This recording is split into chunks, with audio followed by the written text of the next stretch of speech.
6계명은 살인하지 말라, 7계명은 간음하지 말라, 8계명은 도둑질하지 말라.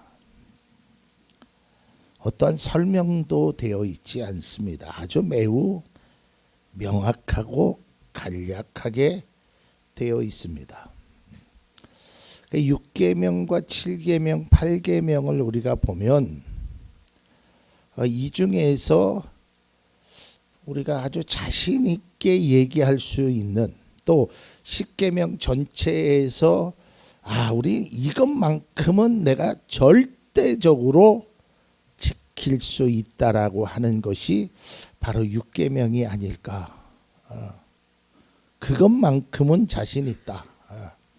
왜냐하면 나는 사람을 죽인 적도 없고 앞으로도 그러지 않을 것이고 나는 죽일 수 있는 그런 용기가 없다. 대부분의 사람들이 그렇게 이야기하죠. 우리의 일상과는 굉장히 멀게 느껴지는 말씀이 바로 살인하지 말라라는 것이죠. 그런데 이 살인하지 말라라는 의미 속에는 뭐가 담겨져 있냐면 사람의 생명의 소중함을 알아라는 것이 담겨져 있다는 거예요. 요즘 사람의 그 생명을 너무 경시하고 있어요. 예전에는 살인 사건이 난다든지 사람이 죽었다는 소리를 들으면 막 끔찍하기도 하고 놀래기도 하고 막 어느 때는 막 경악을 금치 못하는 일들이 있단 말이에요. 그런데 요즘은요, 사람이 죽어도 그냥 그런가 보다, 그렇게 됐나 보다, 별로 그 사람의 생명에 대해서 소중함을 여기지 못해요. 저도 기사에서 본 건데요, 예전에 그런 일이 있었답니다. 알다시피 여러분, 그 서울에 있는 그 삼풍백화점이 붕괴가 되었죠. 그 붕괴가 되었을 때 아마 제 기억으로는 최고로 오래 산 사람이 거의 한 20여일 정도 살았던 그 젊은 친구로, 그래서 그 친구가 나와서 뭐가 제일 먹고 싶냐라는 그 물음에 콜라하고 짜장면이 먹고 싶었다 그래가지고 콜라가 또 불티나게 팔렸던 웃지 못할 일들도 있었는데요. 그때 당시 이런 일이 있었답니다. 한 10일 정도 지난 그 시점에서 한 분이 구출됐대요. 근데 그분이 뭐 하시던 분이냐면 그 삼풍백화점에서 청소 일을 하셨던 분이래요. 근데 이제 그분이 구출된 것을 보고 그 뉴스를 보면서 그 당시에는 인터넷이 활발하지 않아서 아마 댓글이나 이런 것들은 없었을 거고요. 그걸 보고 어떤 사람이 그런 이야기를 했다고 합니다. 뭐하러 살아나와. 그냥 차라리 거기서 죽으면 보상금이라도 많이 받아서 그저 살아있는 사람이나 살게 하지, 이런 얘기를 했다라는 게 기사로 나왔습니다. 마찬가지로 우리가 사람의 생명을 물질과 너무 쉽게 이렇게 바꾸려고 하는 그런 일들이 많이 있다는 거예요. 그러니까 여기서 살인하지 말라라는 건 내가 직접 사람을 죽이는 그것도 우리가 안 해야 되지만 사람의 생명이 얼마나 소중하다라는 것을 우리 스스로가 좀 알 필요가 있다라는 거예요.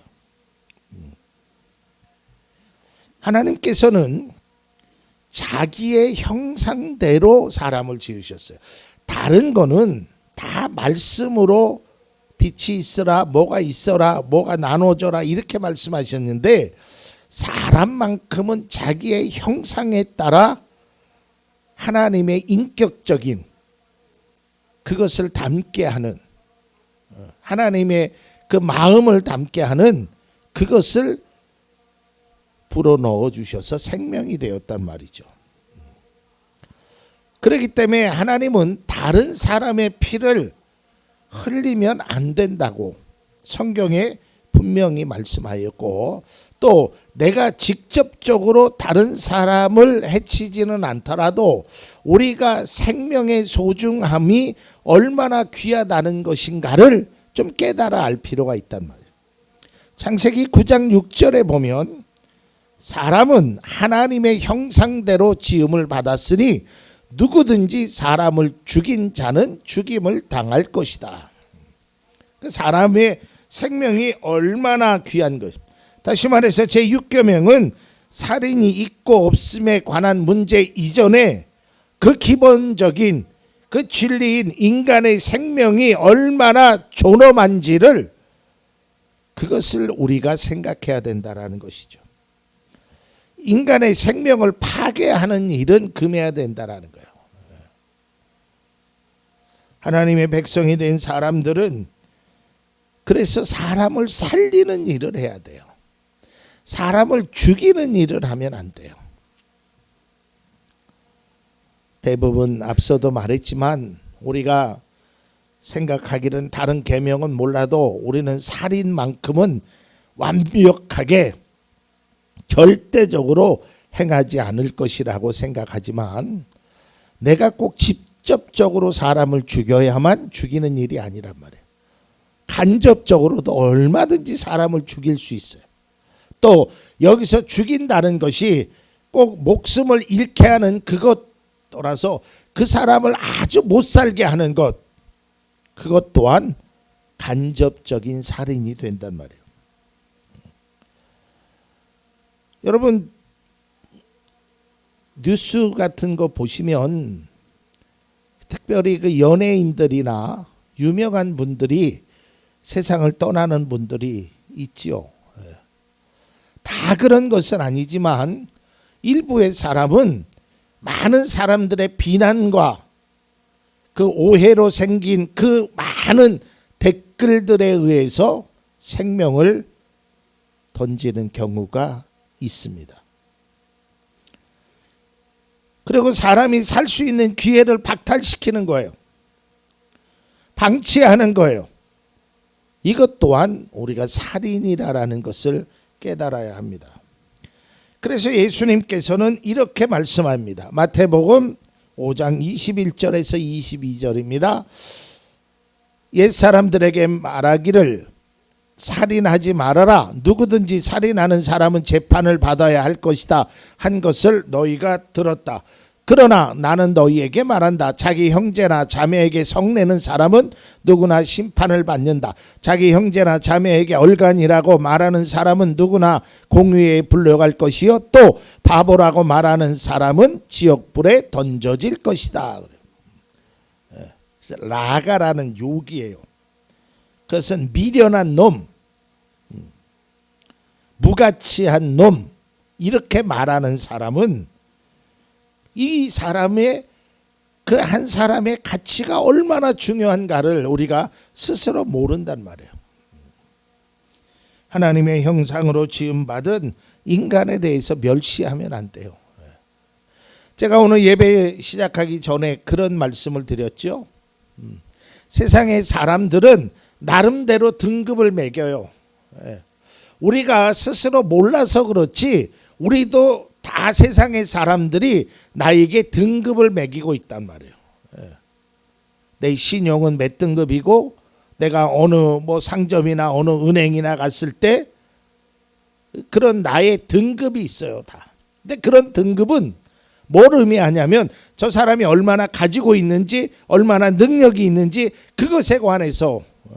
그러나 사람은 자기가 가지고 있는 능력도 가지고 있는 지식도 중요하지만 그 사람의 그 생명 그 자체가 너무 소중하다라는 것을 우리는 잊어서는 안 된단 말이에요.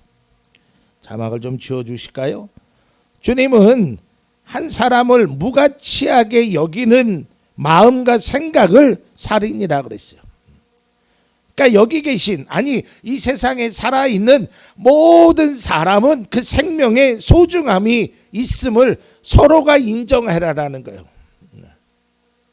이 세상에 가치가 없는 생명은 하나도 없단 말이에요. 특별히 사람만큼은. 사람에게 있어서 그 생명이 얼마나 소중하라는. 자, 또한 요한 서신서에 이런 말씀도 있습니다. 요한 1서 3장 15절입니다. 자기 형제 자매를 미워하는 사람은 누구나 살인하는 사람입니다. 살인하는 사람은 누구나 그 속에 영원한 생명이 머물러 있지 않다는 것을 여러분은 압니다. 미워하지도 말라라는 거예요. 참 어렵죠.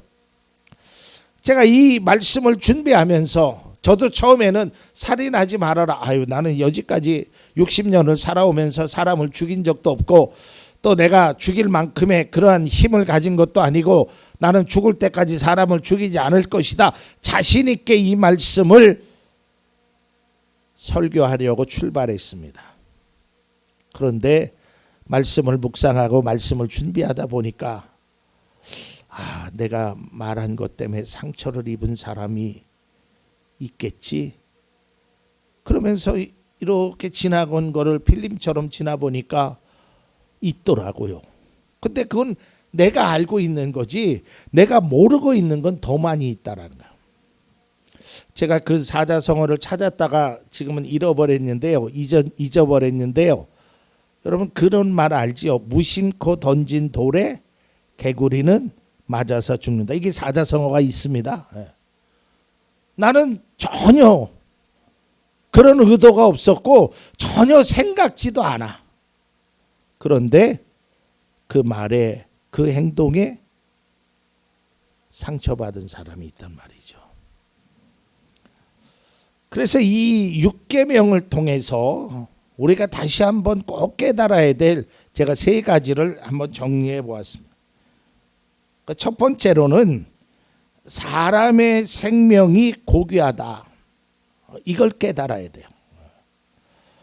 어떤 사람이건 사람의 생명은 다 소중하고 고귀하고 그만한 가치가 있다라는 거예요.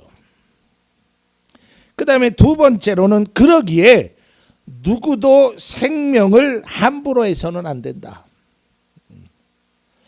그 생명을 어떤 돈이나 어떠한 권력이나 이런 것으로 바꿀 수 있는 게 아니에요.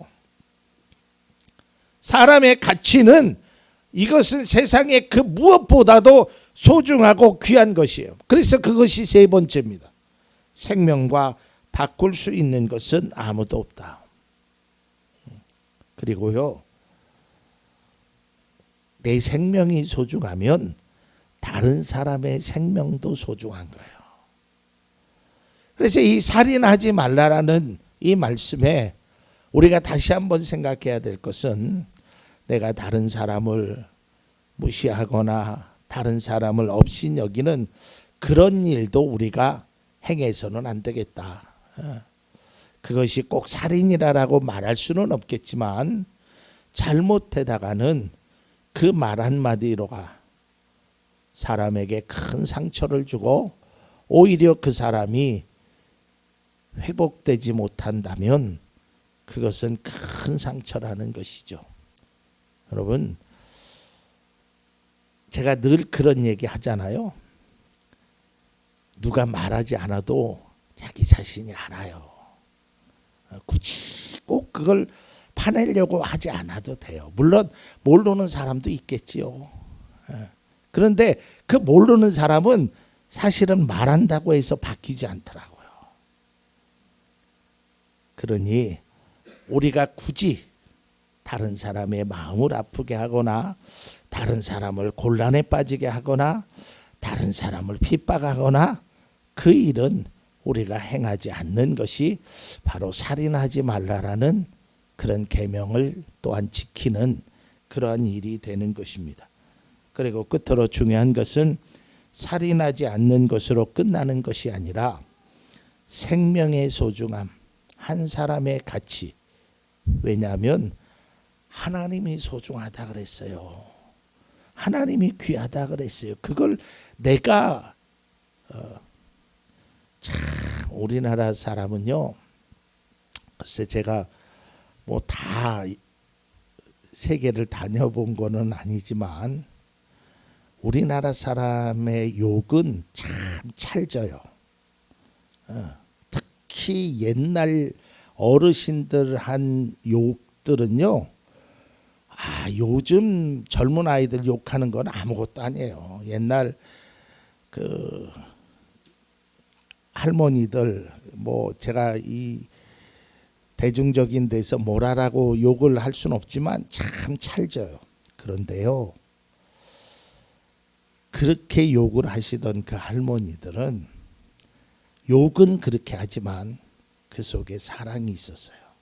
저는 그렇게 믿어요. 그 옛날 어르신들이 그리고 정이 있었어요. 그래서 그 욕이 듣기는 들어도 그렇게 큰 상처가 되지 않았어요. 저도 어렸을 때 나름 욕도 많이 들어봤거든요. 그런데 오늘날 욕은 그렇게 뭐 찰지거나 그렇지는 않아요. 그런데 욕보다 더 중요한 것은 그 속에 증오가 있었다는 거예요. 그래서 우리는 정말 다른 사람을 생각할 때 그 한 사람의 가치가 내가 소중함으로 다른 사람도 소중하다라는 그 사실, 그리고 육계명을 지키는 것이 사람을 무기로 칼로 뭐 어떤 특별한 거로 사람을 죽이는 것만이 아닌 그 사람의 마음에 상처를 주지 않는 일까지 행하는 것이 참된 그리스도인의 모습이라는 것을 우리 모두 깨달을 수 있기를 바랍니다.